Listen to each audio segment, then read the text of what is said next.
Right, so this week we're going to be talking about making a difference. That there's things in your life, there's reasons why you live, there's people that God have placed in front of you for whatever reason, maybe the people you live with, maybe your best friend, maybe your neighbor, I don't know who it is, but there's a reason why you live. And I said it last week about 6 times, and I'm going to say it again this week about 1,000,000 times is this. The reason you have breath in your lungs, the reason why you are alive, is because you are to glorify God first and foremost. He has a plan for you. There's a reason why you exist, and that is to spread the news about Him and to build the kingdom of God. You guys kind of get that? I'm hoping you're getting that over these last 3 weeks. And I titled this series on the book of Proverbs, Basic Instructions, because that's exactly what it is. It's instructions on how to live life, on how to choose God's plans over your own plans, and today on how to make a difference. Has anybody here ever tried to build something without using the instruction manual? Have you ever tried to, and did it work out? No. Yeah. Sometimes it works out, right? When things aren't complicated, it works out easy, right? Especially like little kids' Legos. You can kind of look at the box and you can do it. Or like a 100-piece puzzle. You can kind of do it, right? My kids like those puzzles where like they have the little knobs on it and then you put it in the cut of like the barnyard animals, you know? And then when you get in the right one, it makes the animal noise. So like you have this piece that looks like a cow, you stick it in the shape that looks like a cow, and then it moves. You guys know what I'm talking about? Yeah. Those you don't really need instructions for. But I've had a lot of experience building things, and I'm not a builder. And I've had a lot of experience screwing things up because I'm not a builder. And I'm one of those guys, typically it's men, but not always, that likes to do things without instruction manuals. And maybe your dads do this, or your grandfathers, or maybe you do it. Has anybody ever built something and there's pieces left over, and it doesn't quite look like how it looks on the box? Yeah. You know what I'm talking about? It's like when you go to Burger King and you order the Whopper, but it never looks like the Whopper that you ordered on the screen. You guys know what I'm talking about? Why? Because we don't listen to basic instructions. People don't like to be told what to do usually. Because why? We don't like to be controlled. And we think that if God's telling us what to do, God's trying to control us. When actually what God is doing is He's giving you life. God is telling you what to do in order that you will experience life beyond what this world can give you. And so I want to go through a couple of quick things with you guys before we wrap this series up. And the first verse says this. It says, remove the dross from the silver and material from the silversmith will emerge. Proverbs 25:4. You see, when silver gets in bulk, if you will, before it can make nice jewelry, before it can make anything that's precious, like a cup in this instance is what Solomon is talking about. He's saying first what happens is the silversmith has to literally put it in fire and melt it down into just this liquid boiling lava stuff. And what happens is all the impurities float to the surface and literally burn off. That's what's called dross. And what the psalmist, or what the proverb Solomon is writing here is he's saying this. In order for you to be this beautiful piece of jewelry, this pure silver, this thing that has no blemishes in it, that's perfected with Christ, is you have to remove those things in your life that are imperfect. You have to remove those things in your life that are causing you to not be your purest self, or more importantly, not being the thing that you were created to be. You see, when a silversmith gets his silver, he looks at it and goes, man, I really want to make, let's say, a bracelet. So he burns it, he melts it, in other words, he burns off all this stuff called dross, and it makes this pure form of silver. That's what God wants to do with us in order to make us this pure, beautiful thing called a child of God. And what Solomon is telling us and reminding us is there's things that are always going to come up in your life. Experiences, people, places, things that are going to cause you to be tainted, if you will.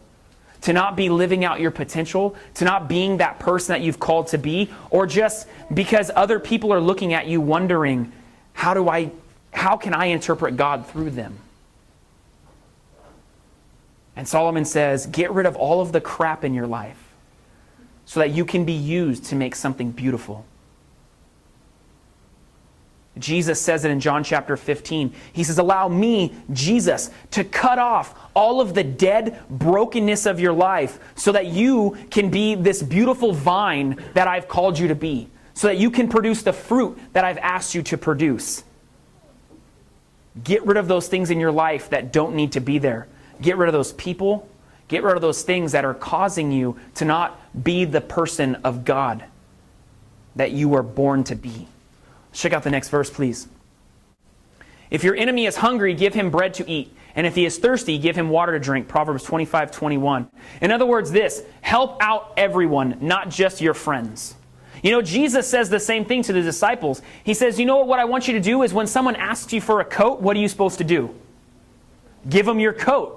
Not only that, but then take your shoes off and give them your shoes too. Why? Because people matter to God. Not people that you know only. Not your best friend only. But the person next door that you kind of don't like. That individual in your life who's always talking trash behind your back. To be able to walk up to them and say, hey, you know what, I just want to let you know that I have this, or I've been praying for you, or whatever it may be. Because Jesus is very specific on who we should love, and it's everyone, not just who we choose. You see, making a difference in this world means that you have to step out of your comfort zone and join the world at large. That doesn't mean acting like the world, but that means joining the world. Being a part of it and saying, look, I'm different. I love you no matter what, and I'm here to help you, however that may be. Whether that's for prayer, whether that's for lunch money, maybe that's helping them out with, literally like this is saying, bread and water. Maybe that's just being a friend to someone who doesn't really deserve it. Making a difference in someone's life. Someone did that with me. They made a difference in my life when I didn't deserve it. They loved me anyway. They accepted me. And when I was talking trash behind their back, they still said, you know what, Eric? They just invited me to lunch one day. I want to hang out with you. I want to know why all this is happening. They weren't even a Christian, and they understood this principle. And that made a difference in my life. I want you guys to make difference in people's life. Not the people that you know or the people that you like all the time, but everyone. This verse is very specific. It says, it uses the word enemy. I want you guys to check out this next verse, please. Iron sharpens iron, and one man sharpens another. Proverbs 27:17. What this is saying, yeah, you're going to be in the world like we just talked about. You have to go to those places that you might not necessarily want to go sometimes. I'm not telling you to get into sticky situations. I'm not telling you to go to places that are immoral at all. But what I am saying is sometimes those people who hang out there need to know Jesus too, right? This verse follows up that verse and says, the only way that you are going to stay out of trouble, the only way that you're going to be continually focused on Jesus Christ, the only way that your life is truly going to make a difference is if you surround yourself by other people who believe the same thing as you. In other words, other Christians. It says, just like iron sharpens iron, so does one person sharpen another one. In other words, this is the things that I'm reading in my Bible, I share with other individuals in order to give them the wisdom that God is giving me. I spend time with people. I mentor young men for that exact reason. Because I'm sharpening them, and Pastor Robert and Pastor Dale are sharpening me. You are now called to do the same exact thing. To surround yourself by Christians. If you have no Christian friends, find one. If you have no non-Christian friends, find one. That's what this book is saying. If you're going to make a difference, you can't only be hanging out with people who think just like you. But if you're also going to make a difference, you can't only hang out with people who think just like you.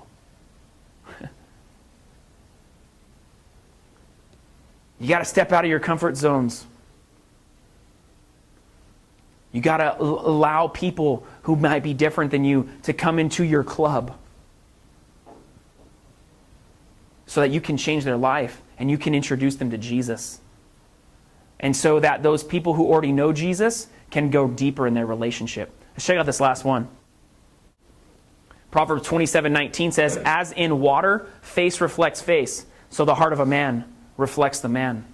You see, you will never be a good mirror for Jesus to the world if you're not hanging out with God. There's no way that you can change anyone's opinion on Jesus Christ for the better if you are not hanging out with God.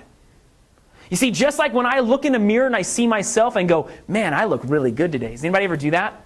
Nate, come on. You know you do it. You look good today, dude. I like that shirt. You know, you look in the mirror, ladies, right? Your hair looks good. Like, man, I look pretty today. Does anybody do that? Am I the only one? You guys are all lying. That's why you walk out of the house, because you are okay with how you look, right? No one walks to the house going, man, I look like crap. I hate this. No, you don't. There's part of you that says, I look okay. That's why I'm walking out of the house. Unless your parents drag you out of the house. Okay. But just like you recognize yourself in a mirror, right? Like you don't walk in the mirror and go, whoa, who's that? You know? Ian doesn't look in the mirror and go, man, I've aged overnight. You know, he knows what he looks like, right? He recognizes himself. The book of James says it the exact same way. Is that when a man looks at himself in the mirror and walks away from the things of God, it's the same way of looking at a mirror and forgetting who you are. You see, when we read about the Bible, whenever we understand who God is, there's a thing that happens inside of us, and God is planting seeds inside of you, and He's saying, change the world, Morgan. And when you don't change the world, it's as if you look in a mirror and forget what you look like as soon as you walk away. Has that ever happened to someone? I hope not. Tim raised his hand. We'll be praying for that, Timmy. That doesn't happen. You don't walk away from a mirror and forget what you look like. But we walk away from the promises of God, and we walk away from the instructions of God all the time. And what Solomon says is saying those things are what's reflecting to this world. If you're following the ways of Christ, you're reflecting Christ to this world, and people will see Him. If you're following the ways of the world, you will reflect those things. And that's the way that the world will view you. Your life matters. I don't care how old you are. I don't care how young you are. You are on this planet to make a difference. There's this revolution that's taking place. And it's been happening for the last 2,000 years. Jesus Christ came to revolutionize humanity. And He wants you to be a part of it. Because He wants you to reflect Him to a world that's in desperate need of Him. And He's calling you, and He's challenging you, and He's commanding you to do so. Right before Jesus ascends into heaven, He looks at His disciples and He says, look, now I want you to go and I want you to tell every single person you know about me. You have no excuse. Tell them what I've done in your life and change this world. And those people did that, and it's the reason why we're standing here. The revolution has begun, and Jesus is saying, be a part of it. Reflect me to a world that is so foggy and dim that they can't see 2 feet in front of them. And I want you to be their light. He's called you.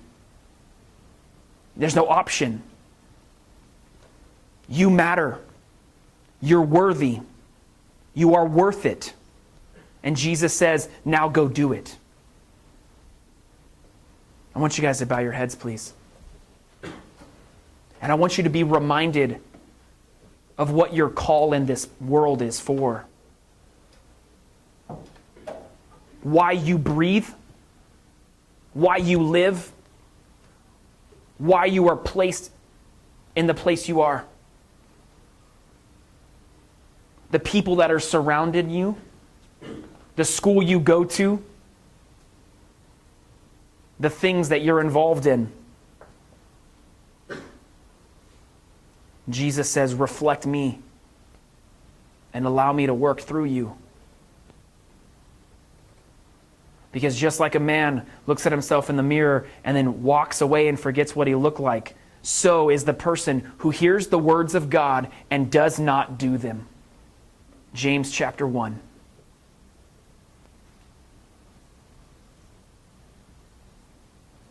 You have been called to be salt to this earth and to light to all the people. Basic instructions on how to live life, on how to pursue God's plans over your own, and how to make a difference in this world. You can do it, I promise you, because one individual did it for me. It takes one amount of courage. It takes one kind word to speak into someone's life to accept them when no one else will, to love them when they feel unlovable. That's how you change the world. It honestly has nothing to do with big, gigantic services, stadiums and crowds full of people. It happens with the individual who is desperate and they change their life.